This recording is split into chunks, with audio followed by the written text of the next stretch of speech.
pessoal, sejam muito bem-vindos a mais uma aula. A gente está começando agora a falar sobre SEO, Search Engine Optimization, ou seja, otimização para mecanismos de busca. Tá legal? E do que se trata? Na verdade, esse é um assunto de suma importância para qualquer pessoa que queira ter um site na internet. Porque os mecanismos de busca, e a gente tem alguns exemplos aí, o principal deles é o Google, mas você tem também Yahoo, Bing, entre outros, tá legal? E eles vasculham a internet procurando todo tipo de site. E você, obviamente, quando for encontrado, vai receber uma pontuação.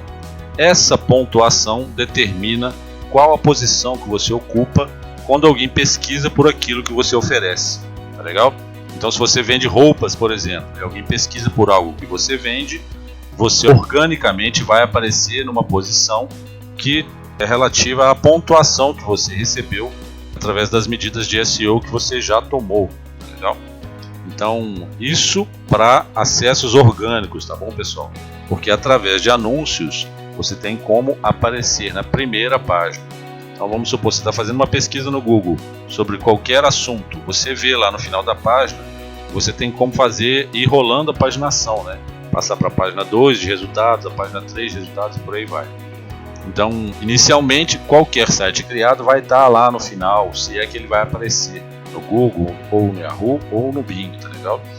Mas é importante que essas medidas sejam tomadas, porque com o tempo o seu site vai galgando posições e isso vai te garantindo acessos orgânicos, ou seja, sem que você precise pagar e fazer anúncios para ser mostrado para as pessoas, tá bom? Vamos lá.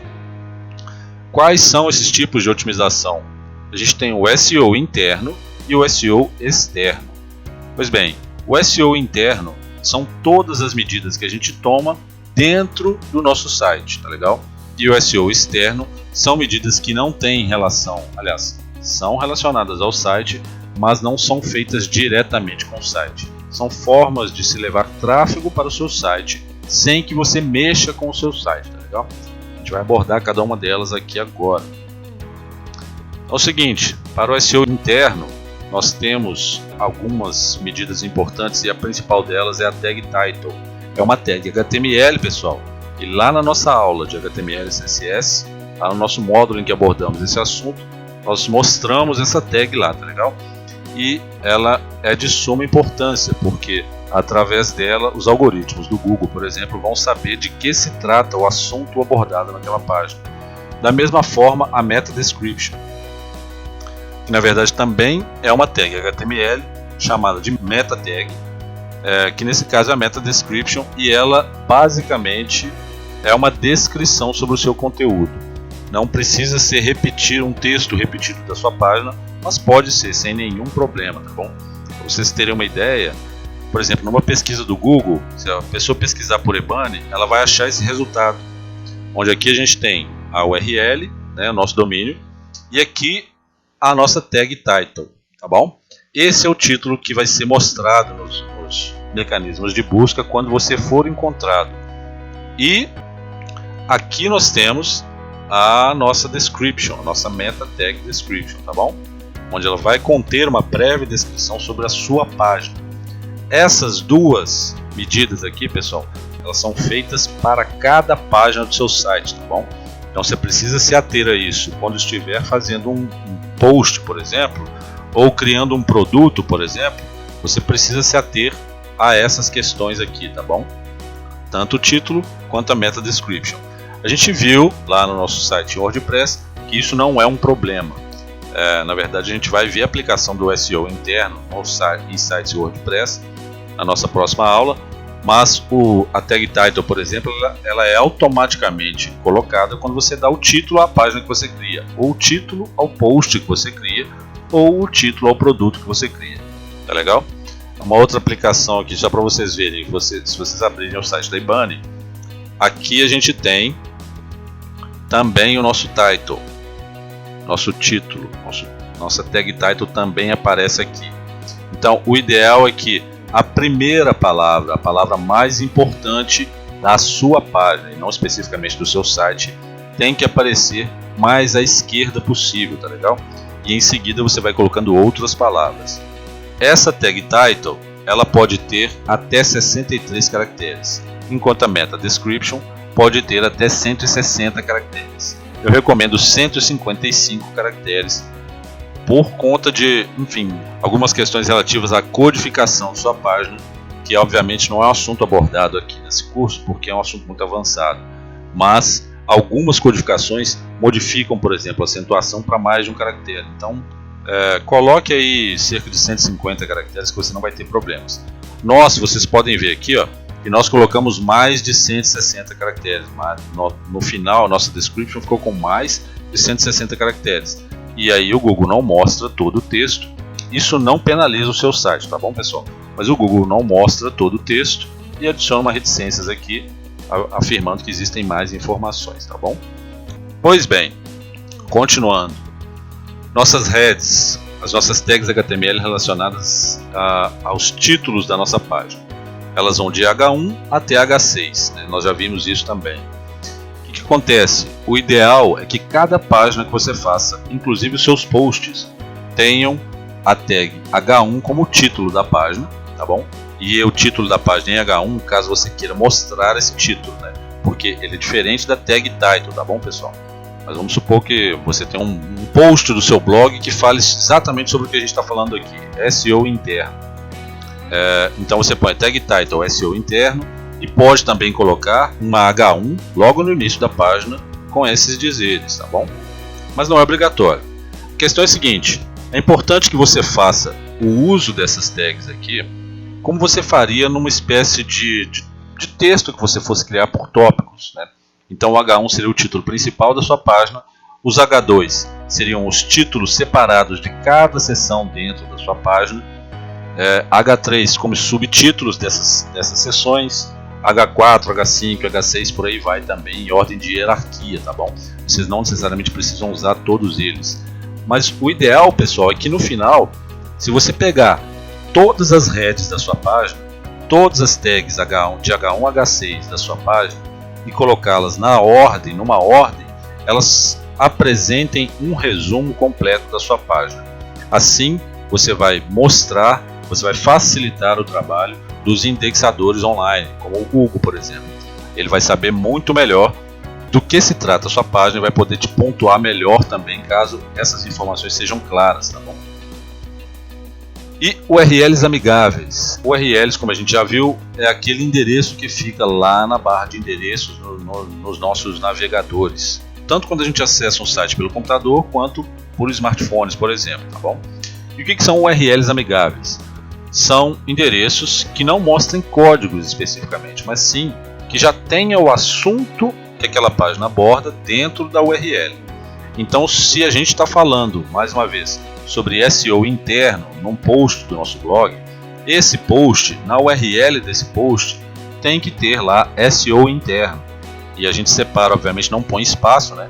Mas a gente separa por hífens ou por underlines e por aí vai, tá bom? Por quê? Porque é o seguinte: quando você vai compartilhar uma determinada página ou um determinado post de um determinado site, você pode fazer isso, por exemplo, por WhatsApp ou por Facebook, e toda vez que você for fazer isso e copiar, por exemplo, a URL de algum site que você esteja vendo, colar lá no seu WhatsApp para compartilhar com alguém, se aquele site tem as medidas de SEO bem planejadas, bem feitas e bem executadas, se você esperar 1 ou 2 segundos, as informações de SEO aparecem antes de você apertar para enviar, tá bom? Então, por exemplo, façam os testes, tá bom? Pega uma URL específica de alguma página, de algum post, de algum endereço que você esteja visualizando, leva para o seu WhatsApp e cola lá no campo de textos, mas antes de enviar, espera alguns segundos. Se aquele site tiver boas medidas de SEO, elas aparecerão, vai aparecer uma imagem que condiz com uma imagem principal daquela página, ou daquele produto, ou daquele post, e em seguida uma breve descrição e título. Obviamente que o WhatsApp não mostra tudo isso, mas ele vai mostrar a imagem e o título principalmente, tá bom? Então, agora se você não espera, por exemplo, se você só cola a URL no WhatsApp e compartilha na mesma hora, e não dá o tempo do próprio WhatsApp buscar as informações de SEO desse link, você só envia o link. E aí como é que a pessoa vai determinar sobre o que é aquele assunto? exemplo. Obviamente você pode explicar para ela e tudo mais, mas enfim, é basicamente lendo a URL.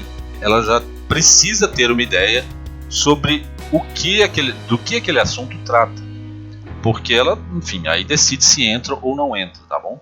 Então, enfim, URLs têm que ser amigáveis, pessoal. E aqui a gente entra em outros critérios que não são feitas de forma técnica, mas são feitas através dos insights, do feeling que você tem na hora de montar o seu negócio, na hora de montar o seu site, tá bom? Por exemplo, palavras-chave. Antigamente existia uma meta tag também para palavras-chave, que era a meta keyword, mas ela já entrou em desuso já há algum tempo. Não se usa mais. Não adianta você colocar lá no seu site, que isso não vai afetar em nada o seu SEO. Enfim, mas isso não significa que as palavras-chave não sejam importantes. Mas como é que você vai usar elas? Você vai espalhar as principais palavras-chave sobre aquele assunto que você está explorando naquela página ou naquele post específico, através do corpo do texto do site. Aliás, do corpo do texto da página, tá legal? Então, mais uma vez, falando sobre SEO interno, vamos supor que as nossas palavras-chave principais sejam SEO, SEO interno, palavra-chave, meta description, tag title. A gente obviamente vai espalhando todas essas palavras que são importantes, fariam as pessoas que estão procurando acessarem o link lá que apareceu como resultado no Google, por exemplo. Essas palavras têm que estar lá, tá bom, pessoal? Então, você não pode ser apelativo. Por exemplo, falando mais uma vez de SEO interno, não adianta eu repetir SEO interno 400 vezes na minha página. Isso não vai fazer com que você tenha mais resultados. É verdade sim que você precisa repetir o máximo possível, mas sem que o seu texto deixe de ser fluido, tá bom? Que ele tenha um aspecto mais agradável de se ler. Caso você repita em excesso, obviamente o seu texto vai ficar apelativo, né?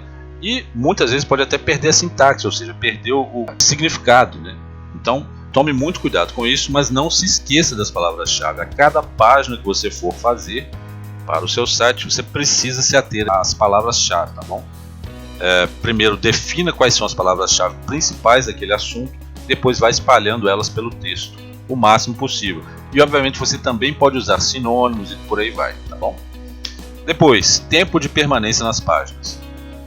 Então, pessoal, essa é outra questão que é de suma importância, mas ela não é trabalhada de forma direta, né? Porque a gente precisa entender o que faz uma pessoa permanecer mais ou menos tempo nas páginas. E o que é mais importante aqui não é nem o tempo exatamente que ela permanece na página, mas se ela sai daquela página sem interagir com nada dentro da página, ou seja, não clique em nenhum link, ela entra na página, mal lê a página e sai, fechando a guia lá no navegador ou fechando o próprio navegador, tá bom? Essa falta de interação, ela é chamada de taxa de rejeição dentro do SEO, e você vai ver isso também lá no seu Analytics, tá bom? Nós já falamos sobre Analytics, você vai ver essas estatísticas lá sobre taxas de rejeição. Quanto maiores elas forem para o seu site, para a sua página, pior é para você no quesito de indexação, tá bom? Na pontuação que você vai ter. Ou seja, o que você precisa fazer para melhorar esse aspecto dentro do seu site? Melhorar a experiência que a pessoa, o usuário do site tem quando está naquela página. E como é que se faz isso? Com um bom conteúdo. Você tem que ter um bom conteúdo, você tem que pensar no quanto aquele conteúdo é cansativo de ler, ou é fácil de ler, ou é agradável de ler, tá legal? E hoje em dia você vai, por exemplo, em blogs que são gigantes aí do marketing digital, e você vê posts deles gigantescos. Você passa um bom tempo lendo e obviamente são muito bem informativos e tal. Mas isso não significa que você tem que ter posts gigantescos como os deles, tá bom? Desde que o seu post seja informativo, desde que ele contribua para a experiência positiva que aquela pessoa vai ter dentro da sua página, já conta. Porque uma vez que você aborde um conteúdo de uma forma bacana, de uma forma positiva, você colocando um link embaixo para ele continuar lendo sobre um assunto relacionado àquilo que ele estava lendo, é muito provável que ele clique ali para ver. E outra forma também é ir espalhando links dentro do seu texto. Vamos supor que você aborde um termo do qual você já tenha escrito um post antes. Você coloca o link lá para aquele post específico dentro do corpo do texto, tá legal? Enfim, a questão primordial aqui é a experiência do usuário, tá bom? E por fim a gente fala aqui sobre otimização de imagens. Então pessoal, todas as vezes que vocês acessam uma página na internet, seja pelo smartphone, seja pelo computador, o seu navegador faz o download de todas as informações. Ele faz o download do código HTML, que é texto puro, do seu código CSS, que também é texto puro, para apresentar para você as informações de forma diagramada e tudo mais, tá bom? Mas ele também, obviamente, faz o download de todas as imagens que são mostradas lá. Se você faz o download de uma imagem que está numa página, o que você fez foi salvar aquela imagem que já teve o download feito em sua máquina, ou no seu smartphone, ou no seu computador. Mas, se ela foi mostrada para você dentro do site, pode acreditar que o download dela já foi realizado, tá bom? E aí que está a questão. Se você cria uma página, ou um post, ou um produto, e enche essa página de imagens muito grandes, você faz o download, ou seja, o carregamento dessa página se tornar lento. E quando eu falo de tamanho de imagens, pessoal, eu não falo especificamente das dimensões da imagem. Estou falando das unidades de memória digitais, tá bom? Kbyte, megabytes e por aí vai. Ou seja, você não pode jamais colocar uma imagem lá no seu site com mais de 200 KB, já é considerado um crime para o desenvolvimento de sites, tá bom? Então, mas como é que eu faço? Eu achei uma imagem bem bacana na internet e eu não entendo de edição de imagens, como é que eu faço para diminuir o tamanho dela? Alguns módulos atrás, quando a gente falou sobre como trabalhar com imagens, a gente mostrou algumas opções aí para você criar seus banners, as imagens específicas que você vai usar no seu site, né? E uma delas especificamente, que é a PixelR, ela tem a possibilidade de você salvar com qualidade reduzida. E você vai ver que salvando na qualidade mais reduzida possível, você ainda mostra aquela imagem na melhor qualidade possível, porém com a menor quantidade de kbytes possível, tá bom? Então, salvando dessa forma, você consegue às vezes reduzir aí 6 vezes o tamanho de uma imagem. Então, por exemplo, só para deixar claro, se você, por exemplo, tem lá a sua loja virtual, está montando seu e-commerce, aí vai lá, coloca um produto, cria um produto e pega 3 imagens de 2 megabytes cada um para colocar como imagens do seu produto, mesmo que o sujeito não clique nas imagens, esses 2 megabytes para cada imagem, ou seja, os 6 megabytes de imagem de produto vão ter download feito, ou seja, isso vai aumentar muito o tempo de carregamento da página. E tempo de carregamento da página é também um critério utilizado para indexação, tá legal? Então, quanto mais rápido suas páginas carregarem, é melhor para você. E, por isso, otimize as suas imagens. Não deixe elas com tamanhos muito grandes. E outra questão muito importante, também relacionada a imagens, são as alt, o atributo alt dentro da tag de imagens. A nossa tag HTML e IMG, que são as tags onde colocamos imagens, ela tem um atributo específico chamado alt, ALT, tá bom? Que especifica o texto daquela imagem. Porque, por exemplo, os algoritmos não são capazes de ler imagens como nós. Eles não são capazes de ver as imagens e interpretá-las como nós as pessoas fazemos. Eles são máquinas, né? Então, para eles terem uma noção do que aquela imagem mostra, é interessante que você utilize o atributo alt em todas as imagens do seu site, tá bom? Salvo as imagens, exceto as imagens que são utilizadas como background. Nessas não se usa o atributo alt, tá bom? Mas para todas as imagens que são colocadas diretamente na sua página, utilize a tag alt com uma breve descrição. É uma breve descrição mesmo, são no máximo 3 ou 4 palavras que você vai usar para descrever aquela imagem, tá bom?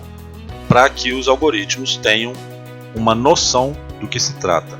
E eles vão fazer uma interpretação geral da sua página para entender também se ela realmente aborda aquilo que foi colocado na meta description e tudo mais, tá bom, pessoal? Pois bem, prosseguindo. O nosso SEO externo. Se a gente não faz diretamente na página, como é que a gente trabalha ele? Se a gente não faz o SEO externo diretamente em nosso site, como é que a gente trabalha ele? Eles são feitos principalmente através de 3 critérios, tá bom? Construídos através de três frentes diferentes. A primeira a gente chama de link building. O que é link building? é na verdade a construção de links, né? Quanto mais links externos ao seu site levarem para o seu site, melhor é para a sua indexação, para a sua pontuação na indexação, tá bom? Então o Google vai lá, olha só, o site de fulano tem 400 links apontando para ele. Então significa que ele tem relevância, ou seja, tem muita gente falando sobre ele. Então ele ganha uma pontuação maior. O site de ciclano não tem nenhum link apontando para ele. Significa que ele é invisível, que ninguém fala sobre ele. Significa que pode significar inclusive que as pessoas vão lá, mas não gostam do conteúdo dele, né? Então, basicamente, pessoal, quanto mais links você tem apontando para o seu site, mais links externos apontando para o seu site, melhor é para a indexação. Esse, inclusive, é o fator talvez primário para a sua pontuação nos buscadores online, tá bom? Quanto mais links você tiver, melhor. Como é que você constrói isso? Você pode fazer parcerias com blogs, você pode fazer postagens específicas em blogs comunitários ou em blogs de contribuição pública. Existem muitos assim.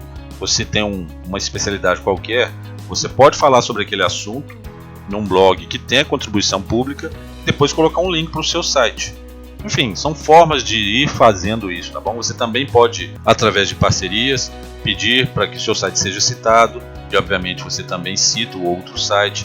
O que mais vai contar é a relevância daquele site que está citando o seu site. Por exemplo, a Rock Content e a Resultados Digitais, como duas gigantes aí do conteúdo informativo sobre marketing digital, né? E são mesmo. Se a Ibane, por exemplo, consegue algum link vindo de um desses sites, pode ter certeza que ela vai crescer muito na indexação que tem, tá bom? Vocês têm que procurar serem relacionados em sites, obviamente, que tenham alguma semelhança em assunto com o seu, tá bom? Basicamente é isso. Procurem, da melhor forma possível, criar links externos para o seu site. Você também pode fazer uso, por exemplo, você visita um site, um blog específico e lá tem uma seção de comentários. Você pode lá deixar um link para o seu site? Em tese pode, mas o ideal é que aquilo seja especificamente relacionado ao seu assunto, mas você não pode ser apelativo. Você não pode sair em qualquer lugar que você encontrar, que você puder deixar um comentário, sair deixando um link para o seu site. Porque a gente falou aqui da qualidade da página que está citando o seu site, né?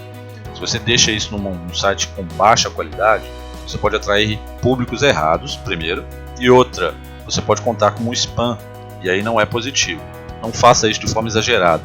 Mas se você acha que nos comentários que estão rolando ali embaixo de um post, se você acha que o seu link cabe, porque cabe no contexto, coloque, tá bom? Só não pode ser apelativo.